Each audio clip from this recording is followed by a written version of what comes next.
The air was thick with anticipation as my friends and I prepared for the latest social media craze, the Midnight Haunt Challenge. We chose the old Henderson house at the edge of town, a dilapidated mansion shrouded in rumors and ghost stories. Its once grand facade was now marred by time, windows like hollow eyes watching us approach. I felt a chill, not from the cold, but from the eerie silence that enveloped the house. My friends Alex, Becca, and Dan were a mix of excitement and nerves, their laughter a mask for the apprehension we all felt. We began the live stream as the clock struck midnight. Our phones cast an artificial glow in the house's oppressive darkness. Alex, with his tall, lanky frame, led the way, joking about ghostly roommates. Becca, her red hair a stark contrast against the shadows, clung to Dan's arm, her laughter tinged with fear. I narrated our exploration, trying to sound braver than I felt. The house was a labyrinth of dusty corridors and creaking floors, each room telling a story of decay and forgotten memories. As we ventured deeper, viewers' comments started pouring in. They were excited at first, egging us on. Then a shift occurred. Comments about a shadowy figure lurking behind us began to appear. We spun around, phones scanning the darkness, but saw nothing. I felt a knot in my stomach, an unease that went beyond the thrill of the challenge. The house seemed to close in on us, its air growing colder, heavier. The comments became more frantic, viewers adamant about the presence of someone, or something, in the background. Each room we entered, the figure seemed to follow, always just out of sight.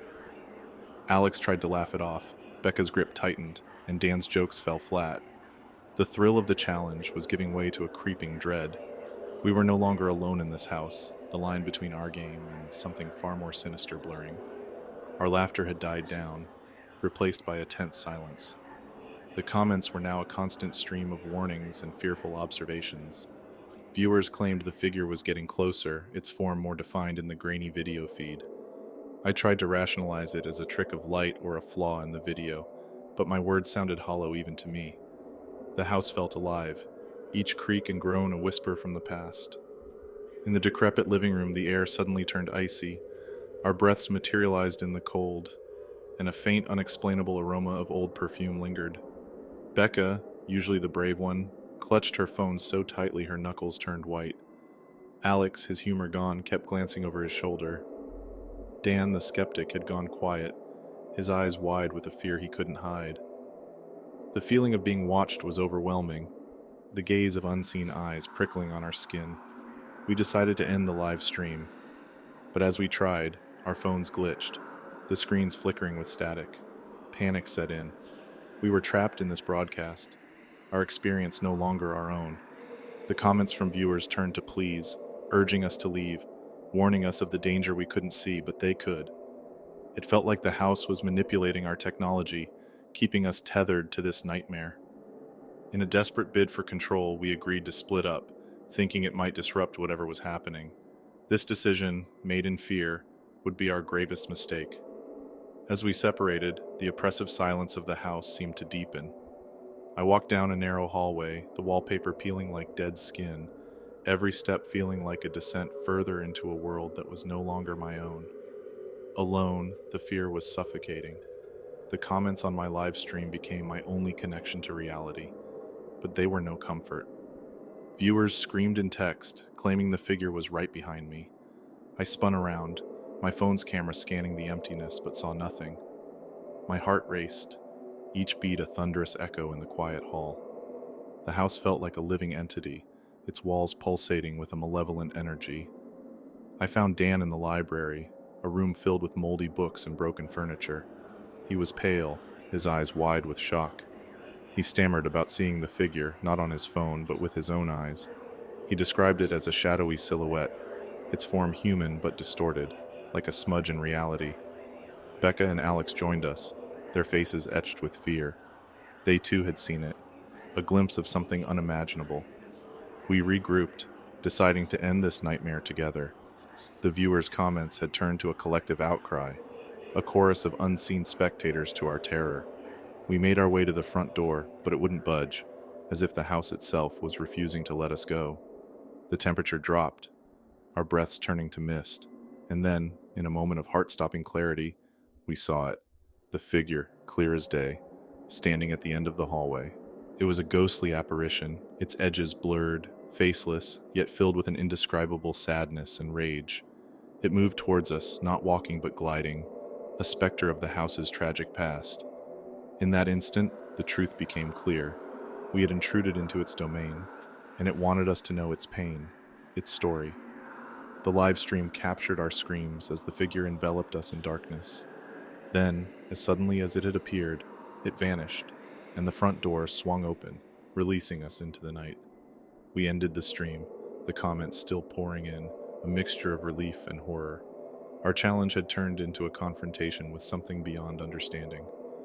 The Henderson house remained, its secrets and ghosts undisturbed. We left, but the experience stayed with us, a haunting memory that would never fade. Our viewers had seen it all, a ghost story, unfolding in real time, a chilling reminder that some places are best left alone. The first friend request came on a rainy Tuesday evening. I was curled up on my faded blue couch, the soft hum of the TV, a comforting background noise. The request was from an account named Through Her Eyes, with no profile picture, just a shadowy silhouette. Intrigued, I clicked accept. That's when I first saw them, photographs that seemed to be taken from my point of view. The images were mundane, a shot of my cluttered desk, my half-empty coffee cup, the view from my apartment window. But there was a chilling twist. I had no recollection of taking these photos. With each new post, my unease grew. The photos started showing places I didn't recognize, taken at times I couldn't account for. My sleep became plagued with nightmares, my dreams a tangle of shadowy figures and unplaceable whispers. The account was a silent stalker, capturing moments of a life that felt both mine and alien. I tried reaching out to the account, sending messages that were left unanswered, the digital void echoing my growing despair. The realization hit me like a cold wave when I recognized a location from one of the photos, a local cafe, its rustic charm now tainted with dread. The image was time-stamped for a day I spent at home. Chilled to the bone, I started digging into the cafe's history and stumbled upon a chilling discovery. It was the last known location of a woman who had gone missing a year ago. The photo, taken from my perspective, was a silent scream from the past. I dove deeper, uncovering more connections. Each photo was a sinister breadcrumb leading to a missing person case. My mind reeled with the implications. Was I being framed? Was there a darker force at play, manipulating my life from the shadows? The photos were a haunting puzzle, each piece revealing a fragment of a horrifying tapestry. The account, Through Her Eyes, was watching me, but it was also showing me something, a series of unsolved disappearances, all linked to me in ways I couldn't comprehend. The photographs became more disturbing, each new post a grotesque masterpiece. One showed a desolate alley, the walls stained with what looked disturbingly like blood. Another captured a set of rusted tools laid out meticulously on a grimy table, suggesting unspeakable acts. My heart raced with every notification, a mix of fear and a morbid compulsion to understand. I reached out to the police, my voice trembling as I explained the situation. They were skeptical, dismissing my claims as the result of stress or a prank. I felt alone, trapped in a macabre game with an unseen opponent. The account's silence was maddening, its posts a constant reminder of my helplessness. I started seeing shadows move in the corners of my eyes, jumping at the slightest sound. My world shrank to the confines of my apartment, the outside world a landscape of potential horrors. In a desperate attempt for answers, I set out to visit the locations from the photos. Each site was a crime scene from a forgotten nightmare. At the cafe, I met a barista who remembered the missing woman. Her description sent chills down my spine. She could have been my twin. The connection was undeniable, the implications horrifying. Was I being mistaken for someone else? Or was there a deeper, more sinister link between us? The next photo pushed me over the edge. It was a picture of a decrepit building, its walls peeling with age and neglect. But it was the reflection in a broken window that caught my breath, a figure hunched and unrecognizable, yet unmistakably wearing my favorite jacket. The realization hit me like a punch. The photos were not just from my perspective, they were of me, taken without my knowledge. I was being hunted, watched by an unseen predator who was slowly tightening the noose. The final photo was the most gruesome yet. It depicted an abandoned warehouse, the interior bathed in a sickly red light.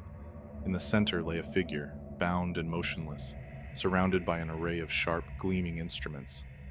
The caption was a simple, chilling date, tomorrow. The message was clear: I was the next target. I knew I had to act fast. Armed with determination and fear, I traced the location of the warehouse. The building loomed before me, a monolith of dread. Inside, the air was thick with the stench of decay and rust. My footsteps echoed in the vast emptiness, every shadow a potential threat. I was in the belly of the beast, the lair of the entity behind Through Her Eyes. In the depths of the warehouse, I found a makeshift studio, walls covered in photos. They were all of me, from mundane moments to the photos posted online. In the center of this shrine of obsession sat a computer, its screen displaying the Through Her Eyes account. A figure emerged from the shadows, their features obscured by darkness. The confrontation was brief and brutal. Words were exchanged, a struggle ensued, and in the end, I stood victorious, yet shattered. The truth was more horrifying than I could have imagined. The account holder was a doppelganger, a twisted reflection of myself, born from some unholy experiment gone wrong. She had been living in the fringes of my life, an unseen twin capturing moments to weave into her sinister narrative. The missing persons, the disturbing photos, they were all part of her plan to replace me, to steal my life. As the sun rose on the aftermath, the police arrived, drawn by the commotion. The evidence was overwhelming, the story almost unbelievable, but the photos spoke for themselves, a gallery of nightmares that finally saw the light of day. The Through Her Eyes account was taken down, but the echoes of its horror lingered. I was safe, yet forever changed. The world was a darker place, and I had stared into its abyss. The glow of my laptop was the only light in my otherwise dark room as I first stumbled upon the hashtag EchoesOfFear. It was a digital siren call, luring users to share their deepest fears. As an investigator specializing in cyber mysteries, my curiosity was piqued. The posts were disturbingly vivid, tales of hauntings, unexplained shadows, and eerie whispers in the night. Something about these stories felt unnervingly real, and I found myself drawn into the depths of this online abyss. Late one night, as I scrolled through the terrifying anecdotes, a sudden chill swept through my room. My cozy apartment, usually a bastion of safety, became a cage of shadows and whispers. Reading a post about a sinister figure seen in reflections, I noticed my own mirror flickering unnaturally. It was as though the stories were leaping off the screen and into my reality. The more I read, the more the lines between the digital and the real blurred. Shadows in my home moved with a mind of their own, and whispers echoed in the dead of night. It wasn't just me. Others who interacted with the hashtag began experiencing their shared nightmares in the flesh. This online trend was morphing into a tangible horror, each post a new seed for terror to grow. Driven by a blend of fear and determination, I began tracing the origins of hashtag EchoesOfFear. My investigation revealed a chilling truth. This was no mere social media trend. It was a digital curse, intentionally crafted and unleashed. The creator remained a mystery, their motives shrouded in darkness. As the hauntings escalated, I knew I had to find a way to end this cycle of terror before it spiraled beyond control. The curse grew more potent by the day, its reach magnified with each new post. Stories transformed into premonitions of doom. A friend, after sharing a tale about a ghostly encounter, was found the next day, his face etched with terror, unable to speak of his experience. The hashtag was no longer a mere collection of stories. It was a catalyst for nightmares made real. I threw myself into a world of forgotten lore and digital arcana, searching for a way to break the curse. The nights seemed endless, filled with haunting visions and sleepless dread. I felt like a pawn in a malevolent game, each night a new round of twisted horrors. In my desperation, I found a cryptic reference to a similar phenomenon years ago. hidden in the depths of an obscure online forum.